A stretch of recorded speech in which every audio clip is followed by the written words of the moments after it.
Welcome back to the deep dive. Today, we're delivering what I think is the ultimate shortcut for anyone looking to launch a business in India. Yeah. We're going to cut through all the complicated bureaucracy, the jargon, and give you a really clear, actionable 10-step roadmap. Mm-hmm.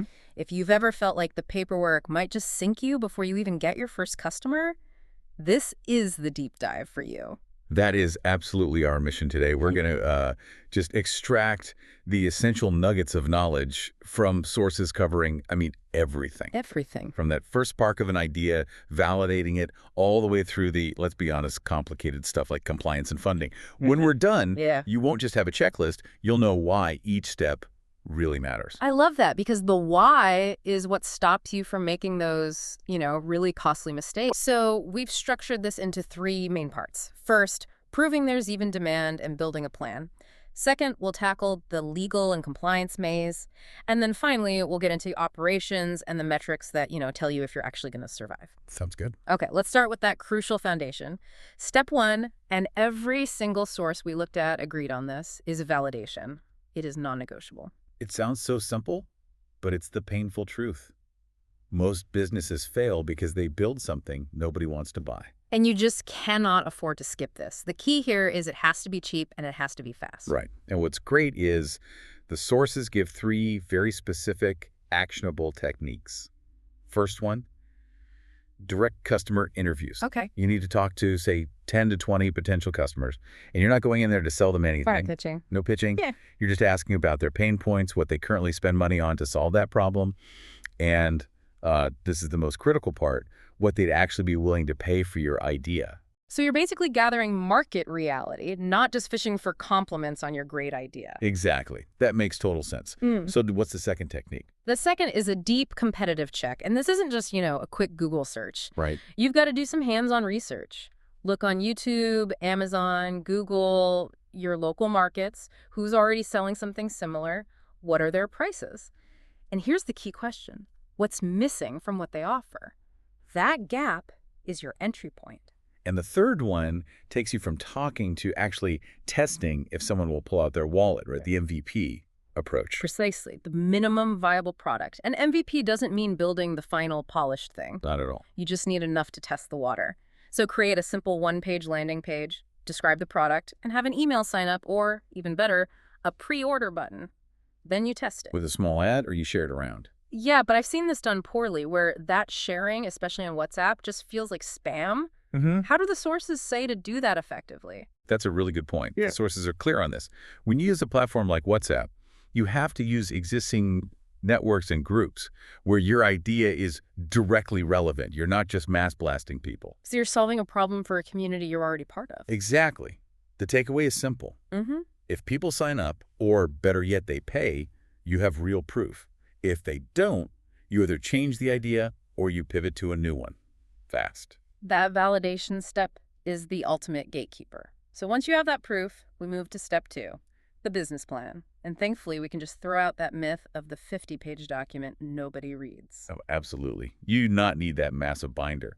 All you need is a simple 1-page plan. And what's on that 1 page? Just the essentials. Your value proposition, your target customer, your top 3 competitors, pricing, revenue model, initial costs like inventory or design, and a simple 3-month marketing plan.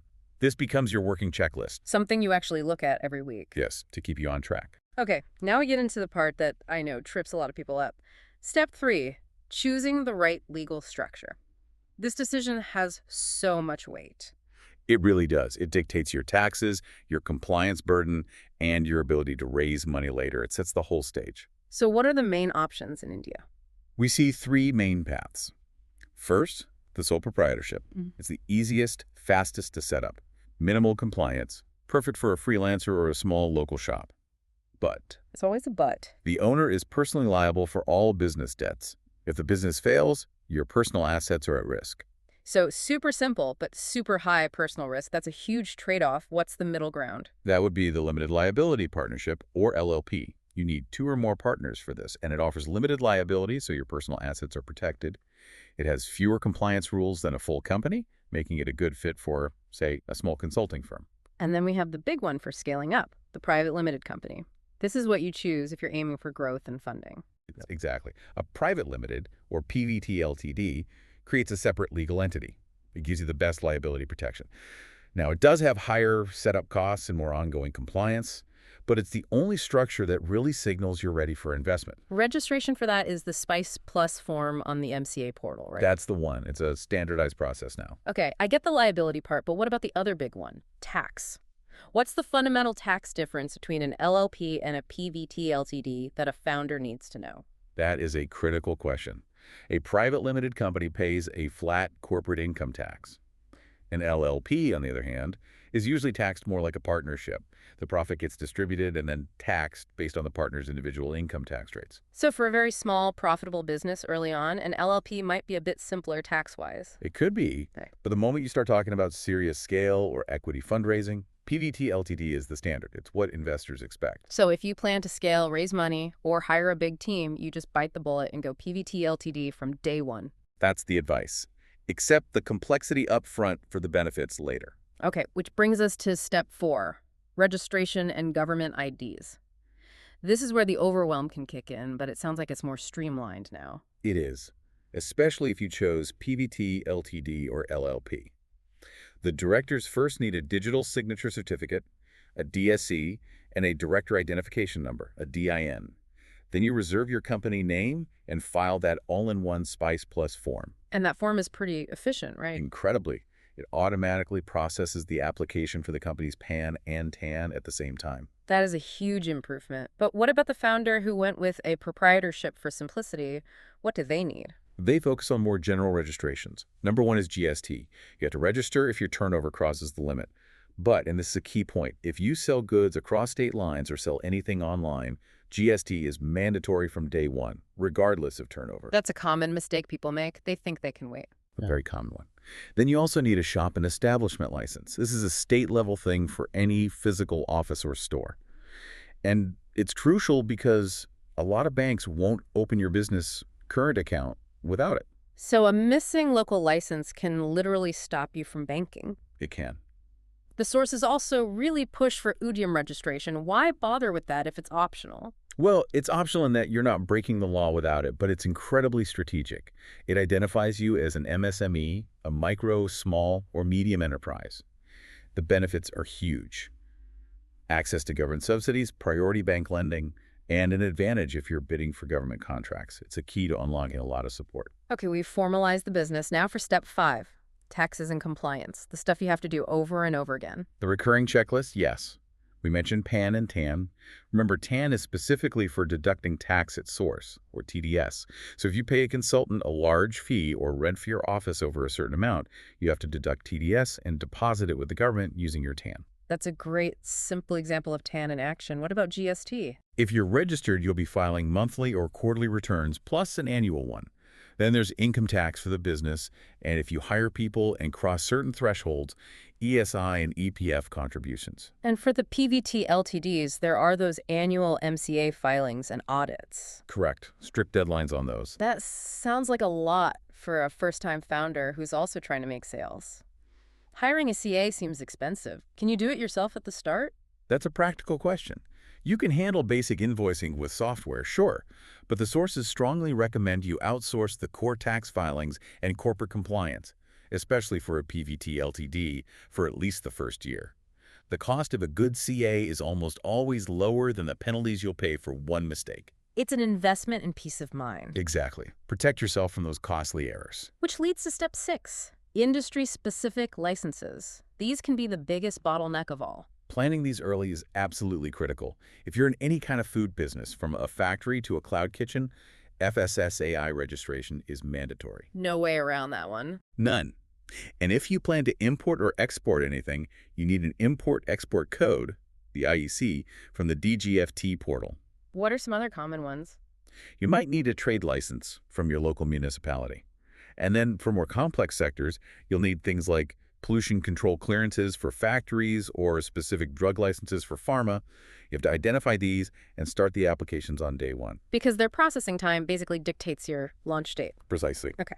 We've validated, we've chosen a structure, we've tackled the mountain of paperwork, we're past the paperwork wall. It's time to actually execute. Agreed. Step 7 is banking and accounting. We already mentioned getting that current account. But at the same time, you have to set up your accounting system. Meticulous record keeping is a must. And that separation of funds is so critical. But founders often blur those lines at the start. Why is mixing personal and business money so dangerous? Well, aside from the legal and compliance nightmare it creates, it's the fastest way to lose sight of whether you're actually profitable. If you use a personal account, your numbers are a mess. We've seen founders fail audits or get loan applications rejected just because they couldn't separate a personal bill from a business expense. So using something like Zoho Books or Tally isn't just a nice to have. It's essential Mm, for GST, for audits, for getting a loan in the future. that makes perfect sense. Let's move to step 8, supply chain and operations.